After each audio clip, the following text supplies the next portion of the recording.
ओम शांति। आज बाप दादा जिनमें देह भान है उनकी निशानियां क्या होंगी वो सुनाते हुए कहानीकार बाप दादा कहानी में क्या चल रहा है और कहानी अब पूरी होनी है और इस कहानी को छोड़कर अब तुम बच्चे घर गए कि गए, कहानी का अंत सुना रहे हैं। इस कहानी के अंत में हमारा रोल कैसा होना चाहिए? कल्याणकारी होना चाहिए। कल्याणकारी माना क्या, उसका राज समझा रहे हैं।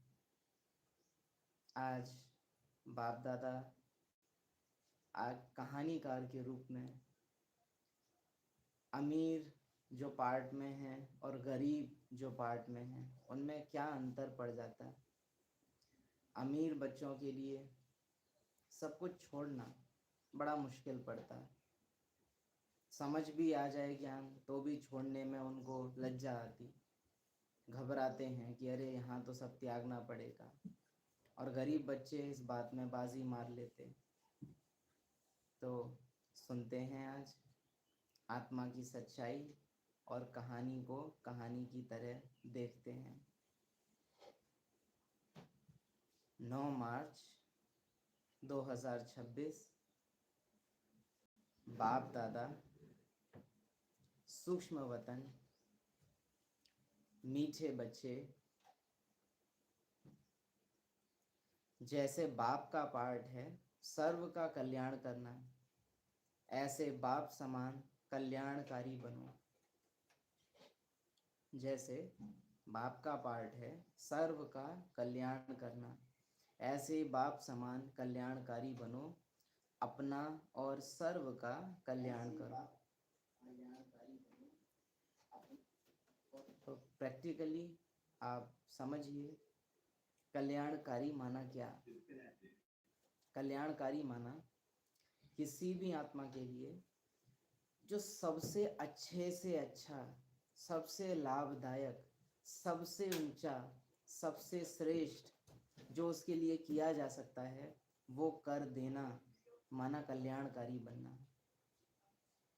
हाईएस्ट, होलीएस्ट, कल बाबा मिलन में बाबा ने ये 2 टाइटल हम सब बच्चों को दिए।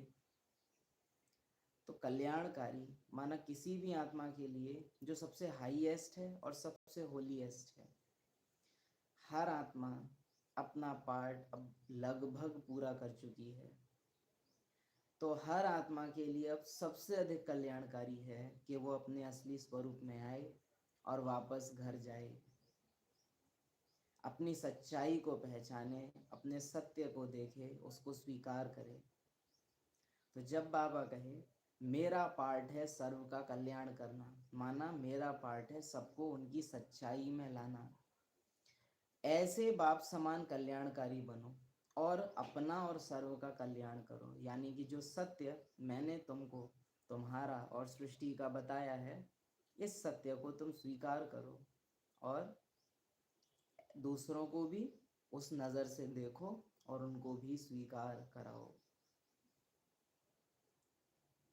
अब इस पर ध्यान देने से ज़्यादा ज्ञान में कौन कितने टाइम से है, मुरली सुनी कि नहीं सुनी, मुरली फॉलो कितनी हो रही है, संख्या से ज़्यादा फोकस इस बात पर करो कि जितने आ रहे हैं उतने में प्रैक्टिकली धारणाओं में कितने हैं, अपने को आत्मा, अपने को घर का निवासी कितना समझ रहे हैं। इसके धारणा स्वरूप आत्माओं को ज़्यादा बनाएं। संख्या से ज़्यादा अटेंशन अब हमारा होवे इस बात पर कि आत्माओं को स्मृति कितनी है, और अपना भी चेक करना है प्रैक्टिकल में और दूसरों का भी चेक करना है। क्योंकि आज के टाइम में ब्राह्मणों को ये हो गया है, है ना, लास्ट की जो माया है ना, रॉयल माया जिसको कहेंगे, ईश्वरीय माया जिसको कहेंगे, जिसको बाबा ने कहा है कि माया मेरे रूप में आएगी, उसमें हम सबको हमेशा ये लगता रहेगा कि हम ज्ञान में चल रहे हैं, हम अमृत वेला कर रहे हैं, हम नमाज शाम योग कर रहे हैं, हम मुरली पढ़ लेते हैं, हम सेंटर भी चले जाते हैं, मधुबन भी घूमाते हैं। लेकिन वास्तव में ये तो सारे स्थूल काम हैं जो ब्राह्मण का पार्ट कर रहा है। मैं आत्मा कितनी जाग रही हूँ, कितना मुझे सीन कोई भी सामने आता है तो कितना लगता है कि ये मेरे लिए तो सिर्फ कहानी है, पार्ट के लिए आया है सीन, लेकिन मैं तो बस कहानी का एक दृश्य देख रही हूँ। मानो घर में कलेश हुई है ना, लौकिक में कुछ तो बात हो गई, घर में होती रहती है आमतौर पर, कलयुग है, तो कोई भी सीन आया है ना, उस सीन में मानो हमको बाबा याद आ गया और हम बहुत साइलेंस में भी रहे, हमको गुस्सा भी नहीं आया है ना, लेकिन इस बात की भी बहुत फीलिंग हो जाना कि अरे देखो लड़ाई हुई लेकिन हमको तो कोई फर्क ही नहीं पड़ा, हमको तो बाबा मिल गया है। अरे आत्मा के लिए बहुत साधारण सी बात है कि कहानी में 3-4 गुड़ियां आपस में लड़ रही थी, मैं उनकी लड़ाई को साक्षियों के देखा और उनका असर मुझ पे नहीं आया। जैसे हम बार बार कहते हैं कि शरीर का नेचुरल संस्कार है सांस लेना, है ना, तो अब हम कभी ये नहीं करते हैं ना कि अरे वाह मैं तो सांस ले रही हूँ देखो। तो वैसे ही आत्मा की कोई क्वालिटी है, साइलेंस की क्वालिटी है, प्यार की क्वालिटी है, किसी से नफरत ना करना, सबसे प्यार करना, ये क्वालिटीज़ हैं। अगर ये क्वालिटी प्रैक्टिकल में यूज़ हो गई तो इसका बहुत वो होना कि अरे हमको तो गुस्सा नहीं आया, अरे हमको तो ये लोग बाग कहते हैं तो भी हम बुरा नहीं मानते, हम तो बाबा के बन गए। अब इस भान से बाहर आइए, आप हो ही आत्मा, आप बाबा को देखिए, निंदा स्तुति जय पराजय सबसे परा है, फिर भी बाबा कभी कहता है क्या इस चीज का, बखान करता है क्या कि वो हो देखो मैं तो कितना न्यारा हूँ? ये तो आत्मा के लिए नॉर्मल सी बात है, क्योंकि अब कहानी पूरी हुई। तो बाबा कहे कल्याणकारी बनो और औरों को भी कल्याणकारी बनाओ। त्याग का अहंकार मत दिखाओ। आत्मा तो कहानी की है ही नहीं। ये त्याग शब्द भी वास्तव में भ्रम है कि हमने त्याग किया। त्याग उस चीज का किया जा सकता है जो आत्मा की अपनी खुद की हो। जैसे आत्मा का नेचुरल नेचर है साइलेंस, और आत्मा साइलेंस छोड़ दे, इसको कहेंगे त्याग, और वो पॉसिबल नहीं है। आप कह रहे हैं हमने विकार छोड़ दिए, आत्मा के थे ही कब, है ना? हमने लौकिक छोड़ दिया, हमने घर वाले छोड़ दिए। घर वाले आपके कब थे? 84 जन्मों में 84 लोगों के अलग अलग घर वाले रहे हैं। हाँ, तो आपने क्या छोड़ा है? अरे हमने तो बाबा के लिए लोकलाज छोड़ दी। लोकलाज कभी किसी की नहीं हुई, तो आपकी कैसे होती? तो त्याग माना वास्तव में कुछ छोड़ा नहीं है हमने, जो हमारा था ही नहीं उसको पहचान लिया कि अच्छा ये हमारा था ही नहीं। झूठ से सच्चाई में आ गए, है ना? तो ये त्याग का अहंकार, ज्ञान में चलने का अहंकार, इसको छोड़ें। और बाबा ने कहा कल्याणकारी बनो, यानी सब आत्माओं को उनके सत्य स्वरूप में देखो और स्वयं भी अपने सत्य स्वरूप में रहो। अहंकार ज्यादा नहीं दिखाओ कि ओह हम बाबा के, हमको तो गुस्सा नहीं आता, ये नहीं होता, वो नहीं होता। आत्मा का नेचुरल नेचर है कि उसको क्रोध नहीं आ सकता, इसमें क्या बड़ी बात है? और अगर उसका भी ईगो आ रहा है आपको कि अरे हमको तो क्रोध नहीं आ रहा, तो वास्तव में अभी भी आत्मा नहीं जागी है, क्योंकि आत्मा नेचुरली निरअहंकारी होती है। आत्मा को कभी ईगो नहीं होता, पार्ट अहंकारी होता है। वो कुछ भी करेगा तो उसका ईगो आएगा। तो मानो कोई को हम पलट के जवाब दे सकते थे, हमने नहीं दिया। मन मन में तो आ रहा है लेकिन हम दे नहीं रहे क्योंकि बाबा मना कर रहे हैं। और फिर उसको मन ही मन में अरे बाबा हम तो जवाब दे सकते थे फिर भी हमने नहीं दिया। तो ये कोई आत्मा नहीं कर रही है ना? ये बीके का पार्ट ही है, अभी भी ईगो ही है जो सब कर रहा है। आत्मा तो सहन कर भी लेगी और उसको पता भी नहीं चलेगा कि हमने सहन कर लिया क्या ना। कोई गाली देके चला जाएगा, हमको रजिस्टर ही नहीं होगा कि किसी ने गाली भी दी है। कोई और आके बताएगा अरे वो आपको गाली देके चलेगा, और आप बोलोगे अच्छा ऐसा हुआ क्या? हुआ होगा। आत्माभिमानी स्थिति नेचुरली ऐसी होती है कि अच्छा ये हुआ क्या ना। तो इसका भान बहुत ज्यादा, फिर से कहेंगे, देह में कभी अहंकार नहीं आता है ना कि हाँ हमने सांस ले ली, ओहो हमने तो खाना खा लिया, नेचुरल नेचर है। तो वैसे ही आत्मा के नेचुरल गुण जब पार्ट में दिख रहे हैं तो उसका भी ज्यादा बखान ना कीजिए। आपकी नेचुरल सत्यता है वो, उसमें रहिए, टिकिए। अहंकार अगर हो रहा है गुणों का तो जरूर पार्ट कर रहा है वो, अभी भी देहभान है। आत्मा को भ्रम हो रहा है अभी भी कि वो पुरुषार्थ कर रही है। इस माया के अंतिम स्वरूप को पहचानो, क्योंकि सच्चा सच्चा पुरुषार्थ करने वाली आत्माएं बहुत थोड़ी हैं। तो क्या होता है कि हम अपने चारों तरफ जो आत्माएं हैं उनसे कुछ बेहतर हो जाते हैं। आप क्लास कर रहे हैं, मुरली इतनी एक्यूरेट सुन रहे हैं, तो आसपास वालों से तो हम बेहतर हो जाते हैं। लेकिन बाबा हमको कैसा देखना चाहता है? कोटों में कोई, कोई में भी कोई, और हम आसपास वालों को ही देखने में लगे पड़े हैं, है ना? देखना है तो दादियों को देखो, फर्स्ट राउंड में आना है ना, तो 9,16,108 आत्माएं वो कैसी होंगी? आसपास वालों को देखकर खुश नहीं हो जाओ कि इनसे तो हमारी स्थिति बहुत अच्छी है ना? ऊंचे से ऊंचे को देखो, बाप दादा को देखो, और फिर उनसे अपने को तोलो। कल्याणकारी बनो और औरों को भी कल्याणकारी बनाओ। प्रश्न है, अक्लमंद बच्चे कौन से बोल मुख से नहीं बोलेंगे? उत्तर, हमें योग सिखलाओ। ये बोल अक्लमंद बच्चे नहीं बोलेंगे। बाप को याद करना सीखना होता है। बाप को याद करना सीखना होता है क्या? यह पाठशाला है पढ़ने पढ़ाने के लिए, ऐसे नहीं याद करने के लिए कोई खास बैठना है। मैं आत्मा हूँ ही बाबा की। देहधारियों से इस देह का टेम्परेरी कुछ टाइम का संबंध है, झूठा। उस झूठे संबंध में भी मुझे अगर उनको याद करना हो तो हम रोटी बना रहे हैं, बर्तन धो रहे हैं, टहल रहे हैं, सब्जी ले रहे हैं, हमको याद आ जाता है नेचुरली। हम उन्हीं की याद में सारे काम कर लेते हैं, बैठना तो नहीं पड़ता। बाबा से तो मेरा अनादि संबंध है, अनादि रिश्ता है, तो चलते फिरते योग लगाना मुश्किल क्यों?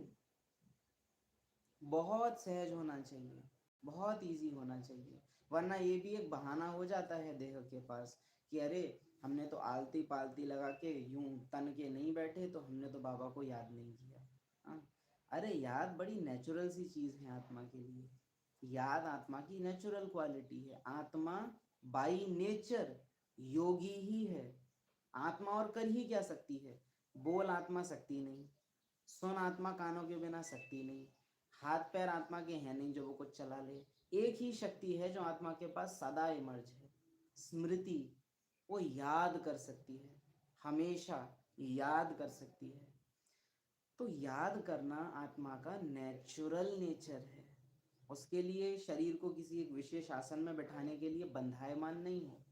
अमृत वेले वो जरूर करना है आपको कि एक पोजीशन में बैठे, लेकिन वास्तव में याद के लिए कोई एक पोजीशन की जरूरत नहीं है। वरना ये माया के पास बहाना हो जाता है बड़ा अच्छा कि अरे हम तो आलती पालती लगा के बैठेंगे तभी योग में होंगे, और उसका तो हमें टाइम नहीं मिला, तो हमने तो बाबा को पूरे दिन याद किया ही नहीं। तो याद बाबा कहे चल, याद के लिए कोई खास बैठना है क्या? तुम्हें कर्म करते बाप को याद करने का अभ्यास करना है। दूसरा प्रश्न, देह अभिमान में आने से पहला पाप कौन सा होता है? उत्तर है, अगर देह अभिमान है तो बाप की याद के बजाय देहधारी की याद आएगी।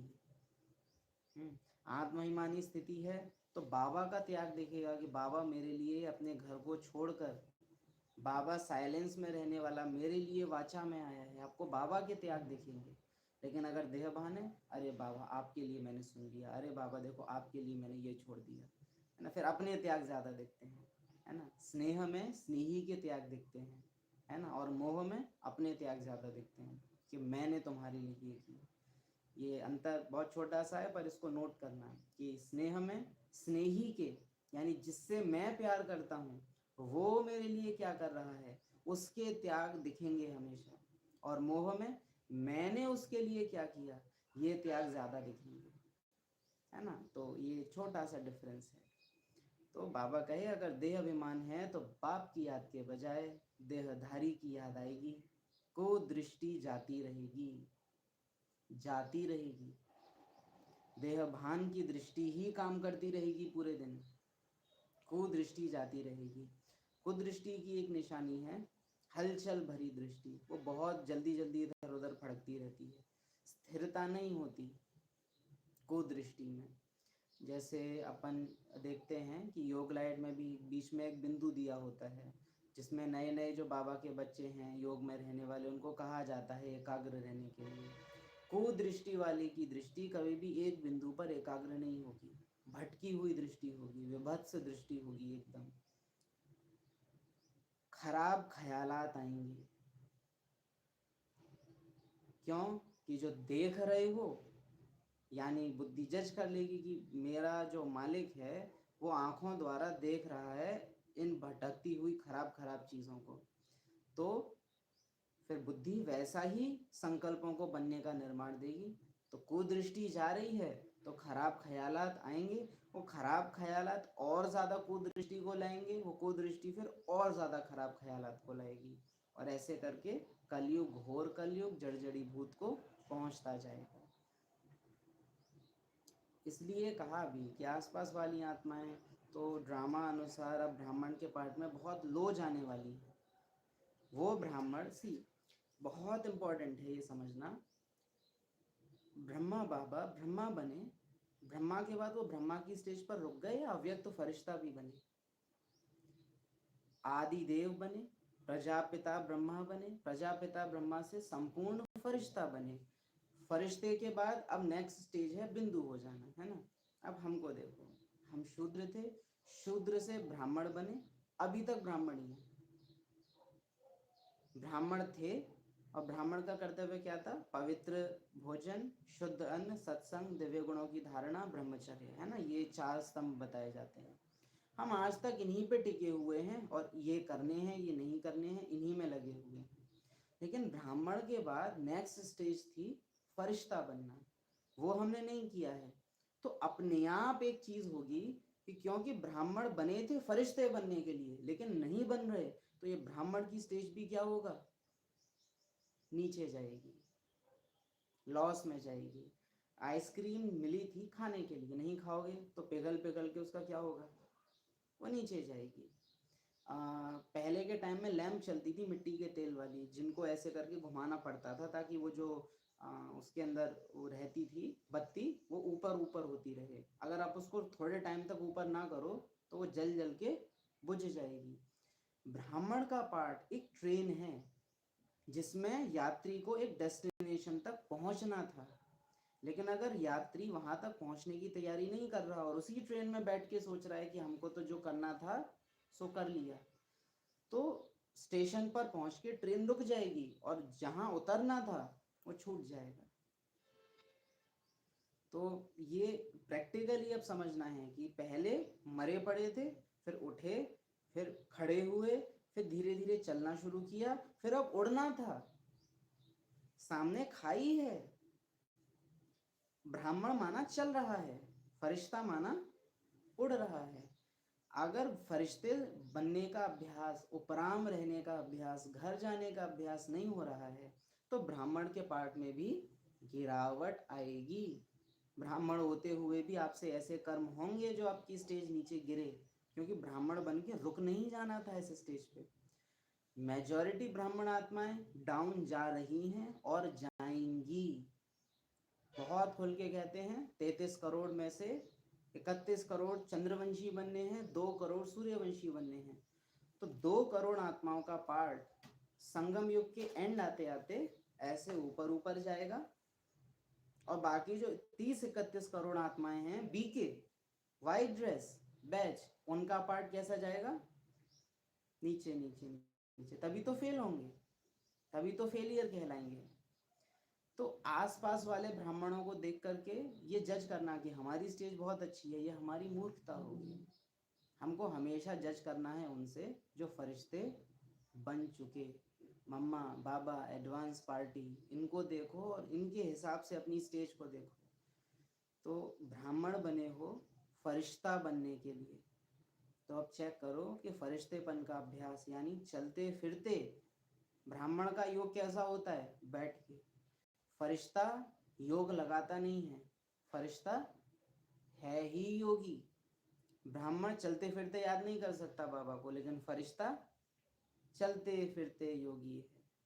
ब्राह्मण आत्मा को ड्रामा याद करना पड़ता है, फरिश्ते को खेल हमेशा खेल की तरह से, यात्रा हमेशा यात्री की तरह से नजर आती ही रहती है। फरिश्ता यानी कि ब्राह्मण आत्मा जिन चीजों का अभ्यास कर रही थी वो अभ्यास अब अवस्था बन चुके हैं, जम गए हैं। तो हे ब्राह्मणों, अब फरिश्ते बनो, ब्राह्मण ना कहना पड़े ऐसे बनो, अब फरिश्ते बनो। ब्राह्मण के लिए आवाहन नहीं है कि मुझको ना बुलाओ तुम मेरे पास आओ, फरिश्ते के लिए आवाहन है कि मेरे पास आओ। फरिश्ता वतन जा सकता है, ब्राह्मण नहीं। ब्रह्मा भी जब तक ब्राह्मण था तो यहीं पर था, जब फरिश्ता हो गया तो यहाँ रुका नहीं गया। हम भी जब ब्राह्मण से फरिश्ते होने लगेंगे तो चाहते हुए भी इस देह में ज़्यादा देर रुक नहीं सकेंगे, लेकिन खींच होती रहेगी घर की। तो अटेंशन प्लीज। अगर देह भान है तो बाप की याद के बजाय देहधारी की याद आएगी, को दृष्टि जाती रहेगी। मुरली के बजाय देहधारियों की बातें याद आती रहेंगी। मुरली बुद्धि में नहीं टिकेगी, लेकिन देहधारियों के कहे गए डायलॉग्स बुद्धि में टिकेंगे, है ना। एडवांस पार्टी क्या कर रही है, इससे ज़्यादा ध्यान जाएगा सेंटर वाले क्या कर रहे हैं, पड़ोसी क्या कर रहे हैं। हाँ, मनसा सेवा से ज़्यादा मन करेगा लौकिक सेवा सेंटर की जाके कर लूँ, अनाज विभाग में गेहूँ साफ कर लूँ, क्योंकि देह भान है तो दैहिक चीज़ें पसंद आएंगी। खराब ख्यालात आएंगे, ये बहुत बड़ा पाप है, समझना चाहिए माया वार कर रही है, फौरन सावधान हो जाना चाहिए, फौरन सावधान हो जाना चाहिए। ओम शांति। मीठे मीठे बच्चे समझते हैं कि बाबा से अभी बेहद का वर्षा ले रहे हैं। बरोबर हम बेहद के बाप द्वारा 21 जन्मों का वर्षा पाते हैं, फिर धीरे धीरे गंवाते हैं। वर्षा पाते हैं, धीरे धीरे गंवाते हैं। बहुत छोटा सा इसमें संदेश है। स्टेज जब अनुभव करोगे योग की तो 1 सेकंड में हो जाएगी, लेकिन स्टेज एक्चुअल में अनुभव हुई है इसकी निशानी होगी कि नीचे आने में आपको टाइम लगेगा। आप योग से उठ भी जाओ, आप काम में दिनचर्या में लग भी जाओ, लेकिन आपकी स्टेज जो अमृत वेले क्योंकि आत्मा ने अनुभव कर लिया है वो इतनी सहज नीचे नहीं आएगी। धीरे धीरे धीरे धीरे धीरे डाउन आएगा, और बीच बीच में आत्मा अगर ड्रिल करती रहे तो वो नीचे भी नहीं आता, फिर वो ऊपर अवस्था बनी रहती है। लेकिन अगर योग में बैठे हैं तब तक अच्छा लगता है, लेकिन उठने के बाद तुरंत हम साधारणता में आ जा रहे हैं, तो इसका क्या मतलब है कि योग लगा नहीं है। बाबा क्या कहे, बेहद के बाप द्वारा 21 जन्मों का वर्षा पाते हैं, एक जन्म के भी अंत के अंत में, लेकिन गंवाते धीरे धीरे हैं। तो आत्मा अपनी असली स्टेज को अनुभव सेकंड में कर सकती है, लेकिन उससे नीचे आने में टाइम लगेगा। और अगर टाइम नहीं लग रहा, तुरंत ही अवस्था एकदम नीचे गिर जाती है, तो वास्तव में आत्मा जागी नहीं है। ब्राह्मण का जो पार्ट है उसी ने बाबा को याद करके कुछ तो अच्छा अनुभव कर लिया है, लेकिन क्योंकि पार्ट को वर्षा नहीं मिल सकता, इसलिए जितनी देर वो याद में रहेगा उतनी देर तो अच्छा लगेगा, लेकिन फिर दोबारा वापस जैस का तस वो हो जाएगा। बाप ने समझाया है, यह अनादि बना बनाया खेल है। तुम बच्चों को खातिरी होती जाती है, यानी ये ड्रामा जब तुमको जो मिलना है वो आप ही देता जाएगा। यह भी जानते हो ड्रामा में सुख बहुत है। अब ये चेक, मुझे ड्रामा का कितना अनुभव है, कितना मैं ड्रामा पर निश्चय बुद्धि हूँ, उससे चेकिंग हो सकती है यहाँ कि अगर मैं आत्मा जब ये पढ़ रही हूँ कि ड्रामा में सुख बहुत है, तो मुझे खुद से पूछना है कि क्या मैं ये बात मानती हूँ कि ड्रामा में सुख बहुत है। क्यों कि इस पार्ट में तो ज़्यादा टाइम हमने क्या देखा है, ये वाला जो रोल अपन को मिला हुआ है इसमें ज़्यादातर समय हमने सुख देखा है या दुख देखा है? दुख देखा है। कोई तो नहीं कहेगा, हम समझते हैं कि सुख ज़्यादा देखे हों। मेजॉरिटी आत्माओं ने इस रोल में दुख के सीन ज़्यादा देखे हैं। लेकिन अगर आत्मा की पूरी जर्नी को देखा जाए तो उसमें सुख ज़्यादा रहे हैं। तो आत्मा अगर जागी होगी तो वास्तव में अनुभव करेगी कि ड्रामा सुखदाई है, ड्रामा सुखदाई है। लेकिन अगर पार्ट सुन रहा है तो उसको इस बात पे निश्चय नहीं बैठेगा, या तो वो ये कह देगा कि हाँ बाबा कह रहे हैं, हाँ कोर्स में तो ऐसा है, हाँ हाँ 21 जन्म तो हमारे सुख के रहे हैं, द्वापर में भी दुख नहीं रहता, कलयुग के भी अंत में दुख आता है। ये थ्योरेटिकल बात नहीं, लेकिन प्रैक्टिकल महसूस था कि ड्रामा में सुख ही ज़्यादा है, दुख तो बहुत थोड़ा है। ये अंदर दिल की महसूस था, और वो भी दुख आना सुख के लिए ज़रूरी है, क्योंकि दुख नहीं आएंगे तो आत्मा खेल छोड़ के अपने घर नहीं जाएगी। तो बलिहारी दुखों की जो बाबा की याद आती है, तो वो दुख भी वास्तव में दुख नहीं लगते अगर आत्मा सुने तो, आत्मा सुने तो। बाकी तो बाबा कहेगा कि दुख कम है और इधर से हैं, ऐसे कैसे दुख कैसे ना है, आपको नहीं होंगे बाबा वो ऐसे करके आवाज़ आएगी फिर आपके अंदर से, महसूसता नहीं होने के कारण। तो बाबा कहे, पिछाड़ी में आकर रावण द्वारा दुख पाते हैं, रावण द्वारा देह भान में आ जाने के कारण आत्मा दुख पाती है, वरना अगर आत्मा आत्माभिमानी हो जाए तो कलयुग के एंड में भी आत्मा को दुख नहीं हो सकता, दर्द नहीं हो सकता। शरीर दर्द में जाएगा, पीड़ा में जाएगा, लेकिन आत्मा उसका अनुभव नहीं करेगी, आत्मा फिर भी मौज में रहेगी। जरूर दिल में समझेंगे हम, कल्प कल्प बाप से वर्षा पाते हैं। ज्ञान सागर पतितों को पावन बनाने वाला है, अर्थात मुक्ति जीवन मुक्ति में ले जाने वाला है। बाबा कहे कि मैं तुम्हारा बाप हूँ, मुक्ति जीवन मुक्ति में ले जाने वाला, तो उसके बच्चे भी कैसे होंगे? मुक्ति यानी घर, और जीवन मुक्ति माना जीवन में रहते घर की स्टेज में रहना, इसमें रहने वाले। तो अब मुझे चेक करना है कि दूसरों को देखकर, अरे ये तो ऐसी हैं, ये तो वैसी हैं। अगर ऐसा हमारा दृष्टिकोण रहता है तो हम वास्तव में रावण की औलादे हैं। क्योंकि रावण राम को देख के कहता है वनवासी, उसको दिख रहा है कि अरे ये तो जंगल में रहता है। लेकिन विभीषण क्या देखता है? अवतार। यानी विभीषण वो देख रहा है जो उनकी वास्तविक सच्चाई है, और रावण वो देख रहा है जो अभी कहानी में दिख रहा है कि अरे ये तो जंगल में रह रहे हैं और ये बंदरों की सेना बना ली है। तो वर्तमान में किसी की कहानी में क्या चल रहा है उसको अगर हम जज करते हैं तो हम रावण की औलाद हुए। और आत्माओं की जो असली सच्चाई है, घर, उसको हम याद करते हैं, उनको शिव बाबा का बच्चा देखते हैं, तो हम किसकी संतान हैं? फिर हम राम की संतान हैं। फिर हम मुक्ति मास्टर मुक्तिदाता, मास्टर जीवन मुक्तिदाता हैं। और याद रहे, अगर दूसरों की हम कहानी को देखते हैं तो वास्तव में हम खुद की भी कहानी को ही देखते हैं। जो हम खुद को देखते हैं वही दूसरों को देखते हैं। तो ज्ञान मार्ग बिल्कुल अलग है। यह तो बाप ने आकर तुम्हारी बुद्धि का ताला खोला है।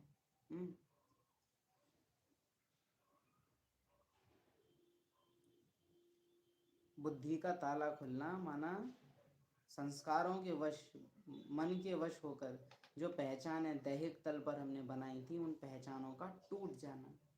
बेटा बेटा नहीं, बाबा का बच्चा दिखे। युगल युगल नहीं, बाबा की बच्ची दिखे, आत्मा भाई दिखे। दुनिया दुनिया नहीं, कहानी दिखे, नाटक दिखे। क्रोध, कोई आपस में लड़ रहा है, वो लड़ाई नहीं, ड्रामा की सीन दिखे, है ना। ड्रामा की किसी भी चीज़ को देखकर फीलिंग ना आए तो माना बुद्धि के ताले खुल रहे हैं।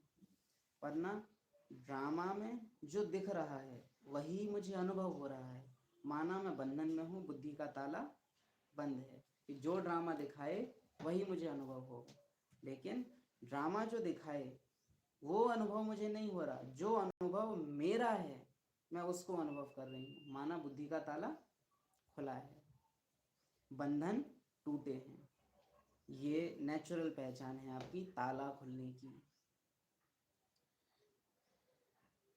ताला बंद है तो बक्सा दिखेगा, ताला खुल जाए तो बक्से के अंदर जो असली चीज़ है वो दिखती है। तो चेक करो, ताला खुला है। तुम दिन प्रतिदिन जानते हो आगे हम क्या थे, अब क्या बने हैं, ऊपर हम क्या हैं। आगे पीछे का तो देख लिया, ऊपर एक्चुअल में हम क्या हैं। आगे पीछे, कलयुग सतयुग, संगम पर ब्राह्मण हूँ। ऊपर एक्चुअल में मैं क्या हूँ? आत्मा। मैं आत्मा हूँ। उस दृष्टि से सब कुछ देखना। यह वर्ल्ड की हिस्ट्री ज्योग्राफी बाप के सिवाय कोई समझा ना सके। तुम्हारे लिए जैसे कि कहानी है। चेकिंग, क्या मुझे ये कहानी लगती है? क्योंकि अगर मुझे कहानी लगती है तो मुझे स्वर्ग का लालच नहीं आएगा और विनाश से डर नहीं लगेगा। क्योंकि कहानी तो कहानी है। पिक्चर में तो ऐसे शरीर काट डाले, है ना, बिल्डिंग टूट गई, बहुत कुछ हो जाता है, लेकिन कुछ फर्क पड़ता, क्योंकि पता है कि कहानी है।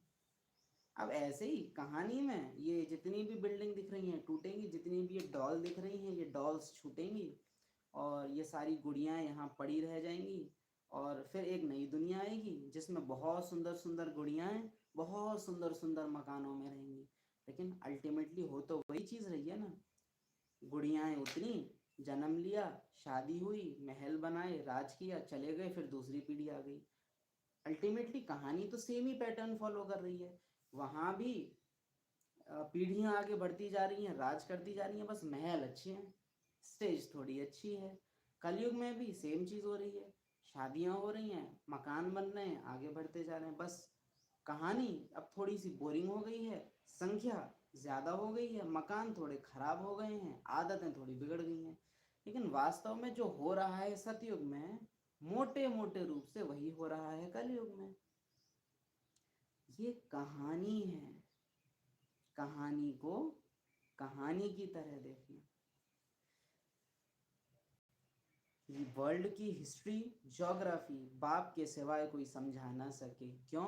क्योंकि बाप की ना तो कोई हिस्ट्री है, ना बाप के घर की कोई ज्योग्राफी है। हिस्ट्री माना इतिहास, ज्योग्राफी माना भूगोल। तो बाबा जहाँ से आता है वहाँ ना तो भू है ना गोल है, वो इस भू से परे की दुनिया है, इस सृष्टि से ही परे की दुनिया है, और समय से भी परे है, तो न वहाँ का कोई इतिहास है। तो क्यों कि बाबा एक ऐसी दुनिया से आया है, हम भी वहीं के रहने वाले हैं, जहाँ ना तो इतिहास ना भूगोल। इसलिए बाबा आके वर्ल्ड की हिस्ट्री, ज्योग्राफी हम आत्माओं को सुना रहे हैं, ताकि वापस ऐसी दुनिया में ले जाएं जहाँ ना तो कोई हिस्ट्री ना कोई ज्योग्राफी। इस ड्रामा की मिस्ट्री सुनाने बाबा आए हैं। तुम्हारे लिए जैसे कि कहानी है, शब्द पर अटेंशन दीजिए। तुम्हारे लिए कहानी है, मेरे लिए खेल है, 1 सेकंड का। मेरे लिए कहानी शुरू होती है, खत्म होती है। तुम्हारे लिए तो लंबा है, तुम 5000 साल इसको देख रहे हो, मेरे लिए 5000 साल भी सेकंड की तरह से। तो तुम्हारे लिए जैसे कि कहानी है। कैसे राज्य पाते, कैसे गंवाते हैं, अब तो अपना और दूसरों का भी कल्याण करना है, सबका कल्याण करना है। आगे तो एक दो का कल्याण ही करते थे क्योंकि आसुरी मत थी, अब तुम श्रीमत पर हो तो अपना भी कल्याण करना है। अगेन चेकिंग, मैं श्रीमत पर हूँ, क्योंकि ये भी मुरली की माया लग जाती है कि बाबा ने बोला पहले आसुरी मत थी तो कल्याण करते थे, अब श्रीमत पर हो तो कल्याण करना है। तो हम सुन लेते हैं कि हाँ पहले थे अब नहीं है। सच में नहीं है अब हम आसुरी मत पर। फिर से कहेंगे, बाहर निकले, पड़ोसी को जब देखा तो पड़ोसी दिखा या आत्मा दिखी? दिखी माना ऐसा नहीं है कि आपको कोई चमकता सितारा यहाँ दिख जाएगा, पर फीलिंग किसकी आई? मेरे बेटे को अगर उसका दोस्त देखे तो उसको मुकेश दिखेगा, मैं देखता हूँ तो मेरा मुक्कू दिखता है। फीलिंग अलग है ना, उसकी फीलिंग अलग है, मेरी फीलिंग अलग है। तो वैसे ही पहले मैं देखता था तो मुझे शर्मा जी दिखते थे, अब मैं देखता हूँ तो मुझे आत्मा दिखती है, यानी फीलिंग, स्मृति क्या आ रही है मुझे अंदर से, वही है कि मैं किसकी मत पर चल रहा हूँ। अगर अभी मुझे पड़ोसी पड़ोसी दिख रहे हैं, बेटा बेटा, पत्नी पत्नी, बेटी बेटी दिख रही है, बहन बहन दिख रही है, तो अभी भी रावण की ही मत पर है। देख क्या रहा है उसी से पता चलेगा किसकी मत पर है। अभी तुम श्री मत पर हो हो अपना भी कल्याण करना है, खुद को भी कहानी से अलग, इस किरदार से अलग आत्मा अनुभव करना, और जो कोई भी नजरों के सामने आए उसको भी वही देखना। कल्याण करना है, आज की मुरली का एक ये शब्द है, कल्याण करना है। तुम्हारे बहन और भाई, अब यहाँ देखो, तुम्हारे बहन और भाई, क्यों? मेरे तो बच्चे हैं ना। तो तुम्हारे बहन और भाई जो नहीं जानते हैं, उन्हों को भी रास्ता बताना तुम्हारा धर्म है। तो भले आप मुख से नहीं भी बोल सकते हो, संकल्प यूज करो। जैसे बैठे बैठे कोसा बहुत है, क्योंकि बोल नहीं सकते कई बार, इनको तो पता पड़ेगी, एक दिन आएगा ऐसे ऐसे खूब कोसा है। अब रिवर्स करो, आत्मा है, घर जाना है। अच्छा ये भी आत्मा है, बाबा का बच्चा, इसको भी घर जाना है। ये भी आत्मा, इसकी कहानी ऐसी ऐसी रही। इस आत्मा ने अपने किरदार में मुझ आत्मा के किरदार के साथ ऐसा ऐसा भी किया, अच्छा अच्छा वाला पार्ट भी था, अच्छा थोड़ा बहुत ऐसा वाला पार्ट भी था, लेकिन वो भी ज़रूरी था। अच्छा कोई बात नहीं, कहानी थी, कहानी पूरी हुई, कहानी मुझ आत्मा को न इस आत्मा को कोई हानि पहुंचा सकती है। अब घर जाना है। करो अभ्यास, अपना कल्याण करो, दूसरों का भी कल्याण करो, क्योंकि अकल्याण भी तो किया है ना हमने नेगेटिव संकल्प चला के। तो अब अपना फैलाया हुआ फैलावा समेटने का टाइम है। बाबा कई बार पूछते हैं बैग बैगेज पैक है, तो यही है वो बैग बैगेज जो अभी तक पैक हमने नहीं किया है। जैसे बाप का पार्ट है सबका कल्याण करना, वैसे हमारा भी पार्ट है सबका कल्याणकारी बने। बाबा ने कल्याणकारी बनाया है तो अपना भी कल्याण करना है और औरों का भी करना है। एक जगह बैठ सर्विस नहीं करनी है। माना इसको कई तरह से समझो कि जैसे अभी कोई ने मेरे सामने क्रोध का सीन लाया और तब मैंने उसको साइलेंस में देखा, बाबा का बच्चा देखा, वो तो है एक जगह बैठ के। अब कोई मेरे सामने नहीं भी है, कहीं और है, पहले उसने कभी क्रोध किया, यानी समय में भी पहले कभी और किया है और स्थान भी कोई और था, लेकिन किया तो आत्मा के साथ है ना, तो गांठ तो है अंदर। अब बैठे बैठे उस गांठ को खोलो। एक तो ये है कि देहभान में मैं ये समझूं कि एक जगह बैठ के नहीं करनी, तो अच्छा चलो दूसरे शहर जाऊं, दूसरी कॉलोनी में जाऊं, दूसरे सेंटर जाके सेवा करूं, एक तो ये मैं समझ सकता हूं। दूसरा, बैठे ही बैठे जितनी आत्माओं के साथ आज तक मैंने बंधन बनाए हैं, ये ऐसी ये वैसी वो वैसा वो ऐसा, ये सब सोच सोच के बैठे बैठे घटनाओं को याद करो। जब जब यहाँ से नफरत की फीलिंग निकली है, मोह की फीलिंग निकली है, उन गांठों को याद करो, खोल दो। कहानी, मैंने भी कहानी में रोल प्ले किया, उन्होंने भी कहानी में रोल प्ले किया, तो एक जगह नहीं बैठे हैं, टाइम में भी आगे पीछे हो रहे हैं, स्थान में भी आगे पीछे हो रहे हैं, गांठें खुलती जा रही हैं, क्योंकि अब घर जाना है। तो प्रैक्टिकल निशानी होती है ये। तो बाबा कहे एक जगह बैठ सर्विस नहीं करनी है। जितना जो होशियार है उतना उनको शौक होता है जाकर हम सर्विस करें। यह तो जानते हैं कौन कौन सर्विसेबल हैं, कौन कौन आज्ञाकारी, वफादार, फरमान बरदार हैं।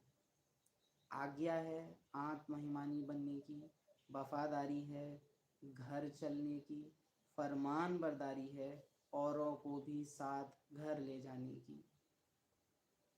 आज्ञा है बाप की, वफा है टीचर की, फरमान है सदगुरु का। अज्ञान काल में भी कपूत बच्चों पर बाप नाराज होते हैं। यह तो बेहद का बाप कहते हैं। मैं बिल्कुल साधारण रीति समझाता हूँ, इसमें डरने की कोई बात नहीं है। यह तो जो करेगा सो पाएगा, श्राप या नाराज होने की बात नहीं है। अब मुझे प्रैक्टिकली समझना है। अज्ञान काल में जो लौकिक पिता होते हैं वो भी उनकी बात ना मानो तो वो नाराज होते हैं, कल्याण अर्थ कि ये बात मानेगा तो इसका अपना फायदा होगा, जबकि उनके तो असली संतान थे नहीं। यहाँ तो हम एक्चुअल में बाबा के बच्चे हैं, और अगर हम उसकी बात नहीं मानते हैं और वो हमसे नाराज नहीं होता है तो ये तो वास्तव में डरने वाली बात है, क्योंकि वहाँ कम से कम पता तो पड़ जाता था कि हमसे गलती हुई है। यहाँ तो बाबा हमको एहसास भी होने नहीं देगा। तो कितना अटेंशन हमको रखना है कि मुझसे कोई गलती बाबा के प्रति ना हो। क्यों? बाबा रिश्ते पर भरोसा करता है कि मेरे बच्चे का रिश्ता अगर मेरे से है तो उसे नेचुरल पता रहेगा कि मुझे क्या पसंद है और क्या नहीं पसंद है। और अगर मुझे टोकना पड़ रहा है तो माना रिश्ता ही नहीं है, और रिश्ता ही नहीं है तो फिर मैं टोकूँ ही क्यों, फिर मैं कहूँ ही क्यों। तो श्राप या नाराज होने की बात नहीं। जितना जो बहुतों का कल्याण करते हैं उतना बाबा भी खुश होते हैं।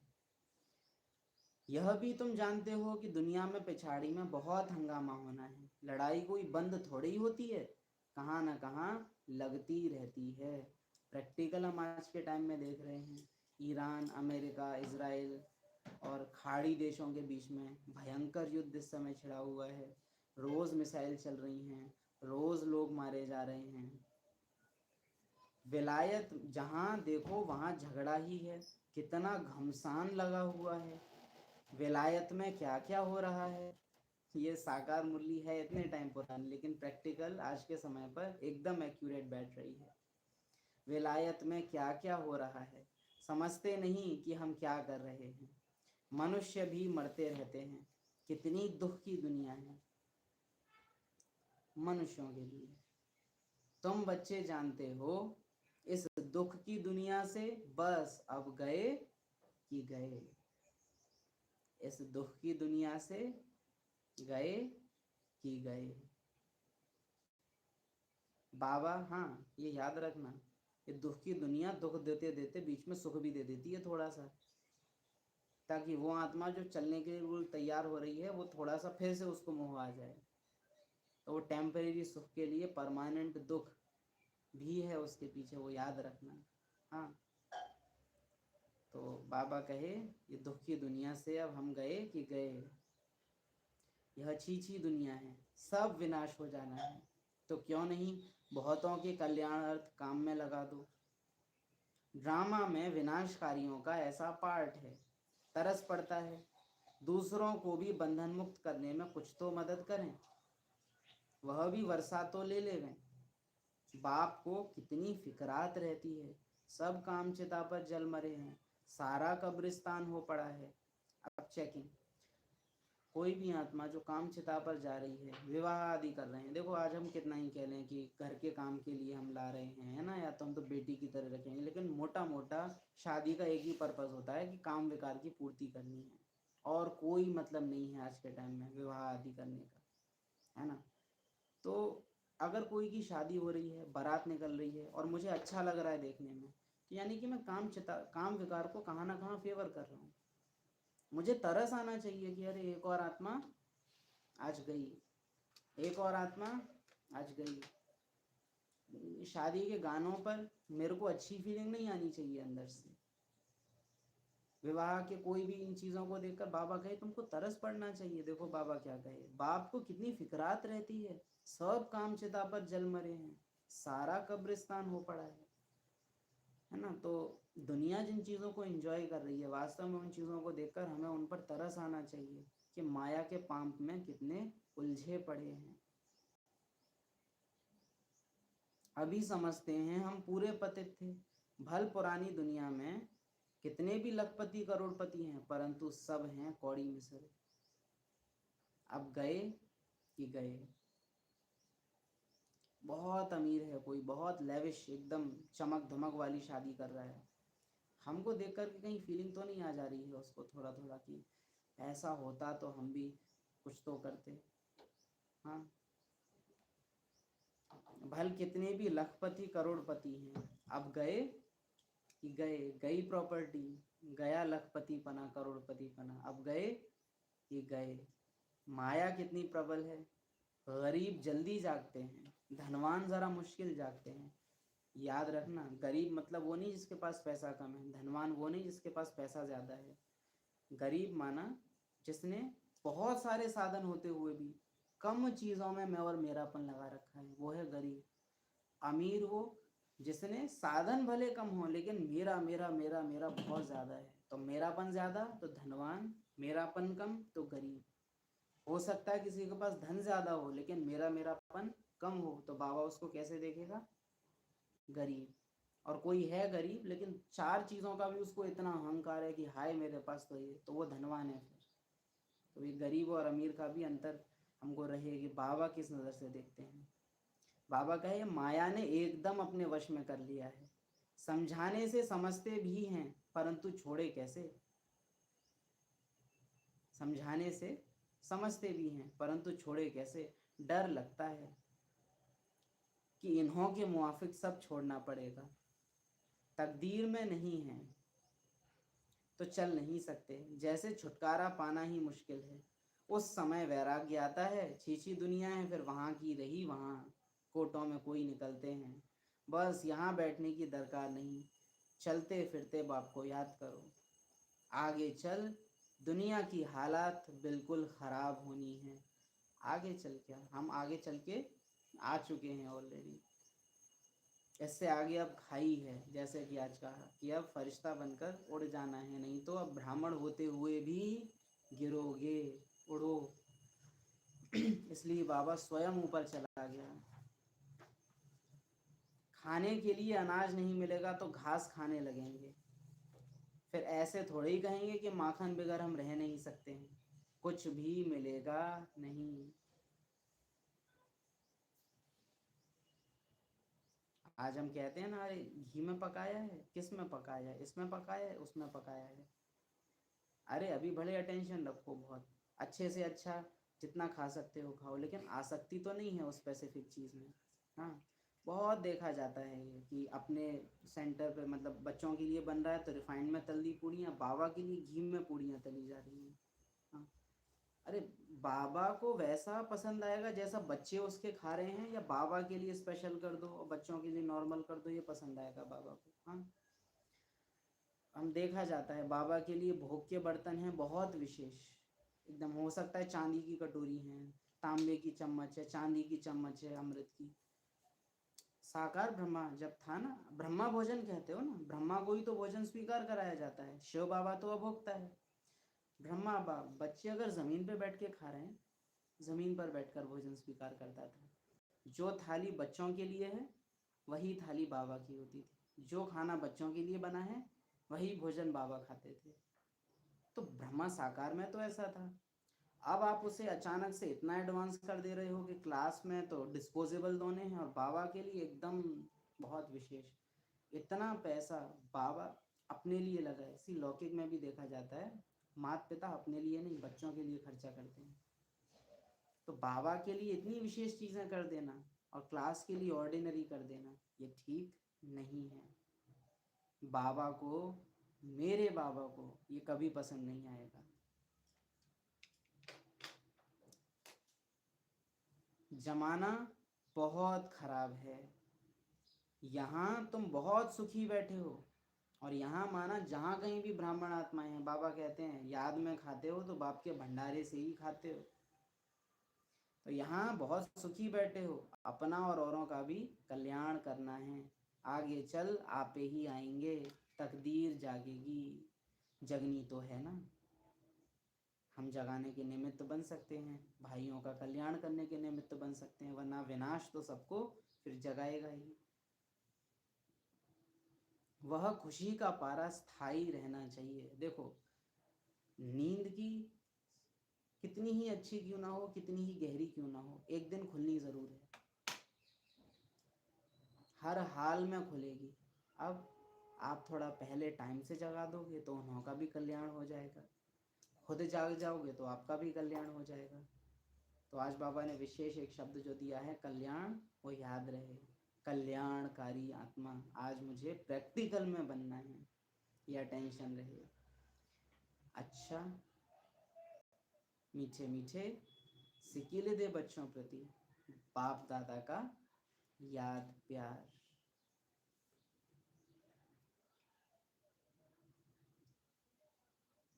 कल्याणकारी बनाने वाले,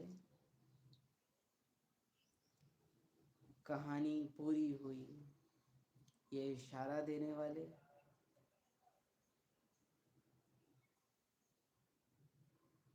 आज्ञाकारी, वफादार, फरमानबरदार बनने का इशारा देने वाले, कहानीकार बाप दादा को कहानी सुनने वाले, कहानी पूरी करने वाले बच्चों की याद प्यार। अब ये कहानी पूरी हुई, अब घर आए कि आए।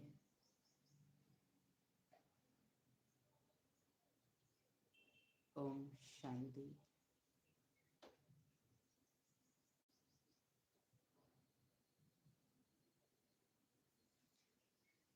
मुख्य सार, अपार खुशी के लिए बेहद की नॉलेज बुद्धि में रखना, नॉलेज में बहुत बहुत होशियार बनना, होश में रहना और होश में लाने वाले यार को साथ में रखना, कंबाइंड रहना, जो कल की अव्यक्त मुरली में भी बाबा ने कहा। बाबा मिलन किया था ना कल शाम को। तो बेहद की नॉलेज को बुद्धि में रखना, होश में रहना, होशियार को साथ में रखना। इस छीछी दुनिया से छुटकारा पाने की युक्ति रचनी है। इस छीछी दुनिया से छुटकारा पाने की युक्ति रचनी है। कहानी पूरी हुई। अरे कितने और दिन बचे हैं। ये सड़क भी नहीं रहेगी, ये लोग भी नहीं रहेंगे। हर सीन को देखते हुए कैसे वैराग्य को लाया जा सकता है, तरीका ही वो। जैसे होते हैं ना लोग, चिड़चिड़े लोग होते हैं तो उन्हें हर चीज़ से चिढ़ आती है। शक करने वाले लोग होते हैं तो उनको हर चीज़ पे शक आ जाएगा। तो बाबा जब कह रहा है ना, इस छीछी दुनिया से छुटकारा पाने की युक्ति रचनी है, तो जहाँ ड्रामा देखिए कि थोड़ा फंसा रहा है, आप वहीं तुरंत शुरू हो जाओ कि मुझे तो जानना है। कहानी पूरी हुई। अब इस दुख की दुनिया से गए कि गए। वरदान, एक बाप के लव में लवलीन रहे, सदा चढ़ती कला का अनुभव करने वाले सफलता मूर्त भव। एक बाप के लव में लवलीन रहे, सदा चढ़ती कला का अनुभव करने वाले सफलता मूर्त भव। चढ़ती कला के लिए आज आप सबको बताया कि ब्राह्मण से अगर फरिश्ता नहीं बनेंगे तो ब्राह्मण होने के बावजूद मुरली सुनते हुए भी, मधुबन जाते हुए भी अवस्था गिरेगी। अब फरिश्ते बनो, अब उपराम हो जाओ, अब मधुबन वासी के साथ साथ सूक्ष्म वतन वासी बनो। अब मधुबन सूक्ष्म वतन में है, यहाँ तो है ही, लेकिन अब सूक्ष्म वतन में भी है। अब बाप दादा मिलन मधुबन सूक्ष्म वतन में होता है, तो अब सूक्ष्म वतन वासी बनकर मधुबन निवासी बनो। सेवा में व स्वयं की चढ़ती कला में सफलता का मुख्य आधार है एक बाप से अटूट प्यार। अटूट प्यार, अटूट प्यार माना ड्रामा की कोई भी सीन बाबा की याद को डिस्टर्ब ना कर सके। मैं आत्मा बाबा के साथ कंबाइंड। कल सुबह बाबा ने बोला था, स्नेही को भुलाना मुश्किल होता है। तो बाप के सिवाय और कुछ दिखाई ना दे। संकल्प में भी बाबा, बोल में भी बाबा, कर्म में भी बाप का साथ। ऐसी लवलीन आत्मा एक शब्द भी बोलती है तो उसके स्नेह के बोल दूसरी आत्मा को भी स्नेह में बांध देते हैं। ऐसी लवलीन आत्मा का एक बाबा शब्द ही जादू का काम करता है। वह रूहानी जादूगर बन जाती है। और ये आज की मुरली के लक्ष्य से बिल्कुल मैच करता है। कल्याणकारी बनो और कल्याणकारी बनाओ, कल्याण करो।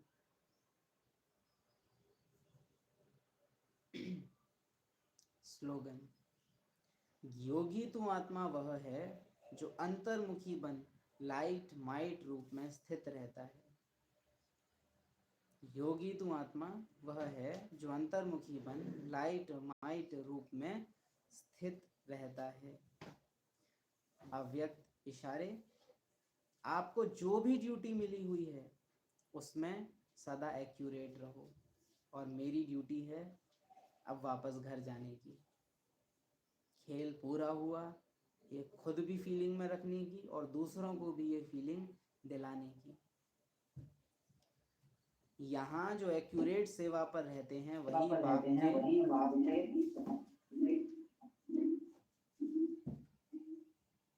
यहाँ जो भी एक्यूरेट सेवा पर रहते हैं वही बाप के फेथफुल हैं। एक होता है बाप में पूरा फेथ, दूसरा है बाप के साथ सेवा में भी फेथफुल, यानी कर्म करते हुए भी बाप की याद भूले नहीं। ऐसे फेथफुल निश्चय बुद्धि बच्चे सदा विजयी और निश्चिंत रहते हैं।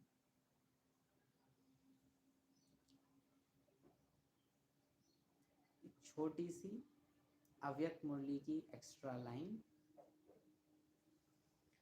इस संगम युग के महत्व को अच्छी तरह से जान गए हो?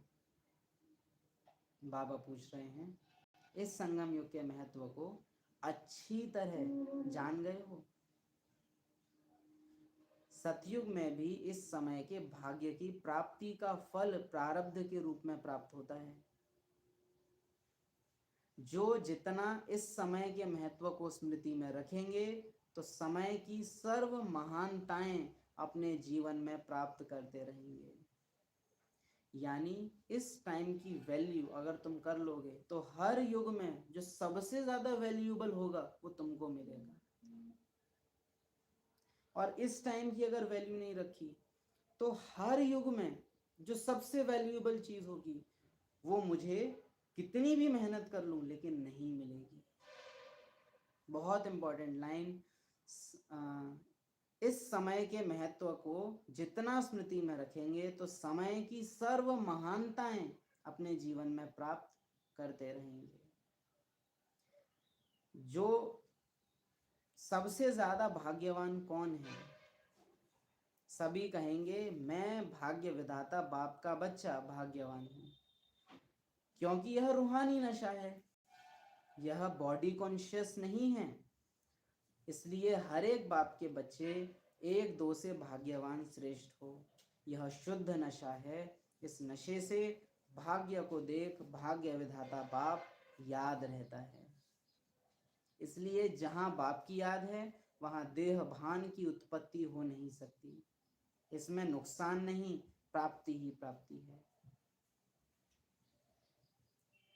सभी इस निश्चय और नशे में रहने वाले हो, इसलिए दुनिया के वाइब्रेशन से भी दूर रहते हो।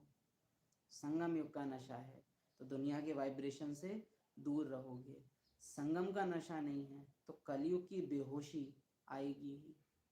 चुनाव तुम्हारा है, कलयुगी बेहोशी में रहना है या संगम युगी नशे में रहना है।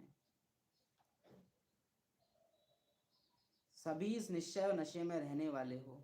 दुनिया में रहते बाप के पास रहते हो ना, ये प्रश्न है। दुनिया में रहते बाप के पास रहते हो ना। जो बाप के साथ व पास रहते हैं, साथ व पास रहते हैं, वह दुनिया के विकारी वाइब्रेशन या आकर्षण के प्रभाव से दूर रहते हैं। ना तो विकारी वाइब्रेशन ना ही आकर्षण। साथ रहते हो या दूर? साथ रहते हो या दूर? मेरा बाबा और इतना प्राप्ति कराने वाला तो कोई और हो ही नहीं सकता। आज की मुरली से वो लाइन याद करो। बाबा ने कहा इस चीज की दुनिया से छूटने की युक्ति रचनी है। इस चीज की दुनिया से छूटने की युक्ति रचनी है। तो कारण ढूंढो बाबा को याद करने का। माया कारण दे दे के थक जाए कि मैं इसको भुलाऊं, और मैं निवारण देते देते ना थकूं कि ऐसे याद करूंगा, ऐसे नहीं तो ऐसे याद करूंगा। जैसे कहा कि शक करने वाला बेशक की परिस्थितियों में भी शक कर लेगा। डरने वाला कोई डर जहां नहीं है वहां भी बैठे बैठे डर लेगा। तो बाबा के बच्चे जहां ड्रामा आकर्षण कर रहा है वहां भी वैराग्य ले आओ। जहां माया भुला रही है वहां और जोर से बाप को पकड़ के याद करो। युक्तियां रचो वैरागी बनने की। ड्रामा जितना खींचे आप उतना ही उपराम हो जाओ। बाबा कहे बाप के साथ वह पास रहते हैं, वो दुनिया के विकारी वाइब्रेशन या आकर्षण के प्रभाव से दूर रहते हैं। तो इतनी प्राप्ति कराने वाला तो कोई और हो ही नहीं सकता। तो फिर साथ हो या दूर? फिर साथ कैसे छोड़ सकते हो? या कभी कभी इससे भी स्वतंत्र होना चाहते हो? बाबा पूछ रहे हैं कि मुझसे स्वतंत्रता चाहिए, मेरे बंधन से थक तो नहीं गए हो? बाबा पूछे कि इससे स्वतंत्र होना चाहते हो? स्वतंत्रता ज्यादा चाहते हैं ना? ये फ्रीडम नहीं है। बाप के साथ बंधना माना जीवन मुक्त होना, और बाप से मुक्त होना माना बंधन में बंध जाना।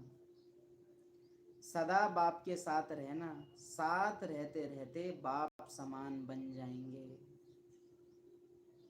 तो अभी भी प्रैक्टिकली देखना है, अगर हम बाप समान नहीं बन रहे हैं तो ज़रूर साथ भी किसी और का हो रहा है, और जिसके साथ रह रहे हैं बुद्धि से उसी के समान बन रहे हो। तो संगम की वैल्यू याद रहे, कल्याण करना है, कल्याणकारी बनना है। ओम शांति। कहानी पूरी हुई, अब चलो, अब घर जाना है।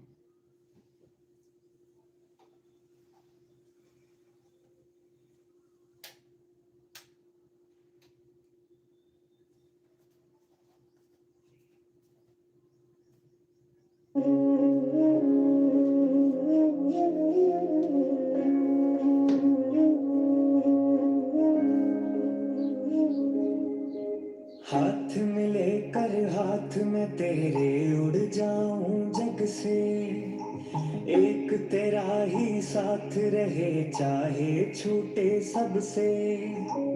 हाथ मिले कर हाथ में तेरे उड़ जाऊं जग से, एक तेरा ही साथ रहे चाहे छूटे सबसे। जाना है मुझे पार गगन से साथ में तेरे बाबा, अब ये दुनिया रास ना आए पाके तुझको बाबा। के अब घर जाना है, हाँ अब घर जाना है, के अब घर जाना है, हाँ अब घर जाना है, के अब घर जाना है, हाँ अब घर जाना है, के अब घर जाना है, हाँ अब घर जाना है।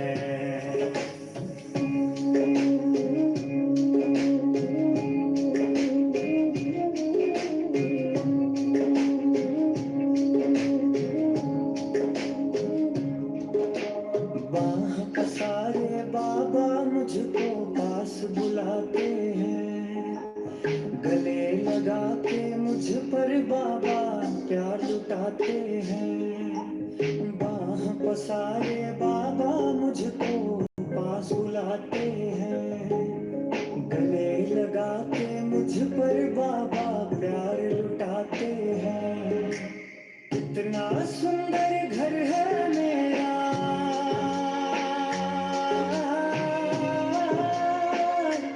कितना कितना सुंदर घर है मेरा, कितना सुंदर बाबा। इसलिए तो तू ही है इस दिल के अंदर बाबा। के अब घर जाना है, अब घर जाना है, के अब घर जाना है, अब घर जाना है, के अब घर जाना है, अब घर जाना है, के अब घर जाना है, अब घर जाना है।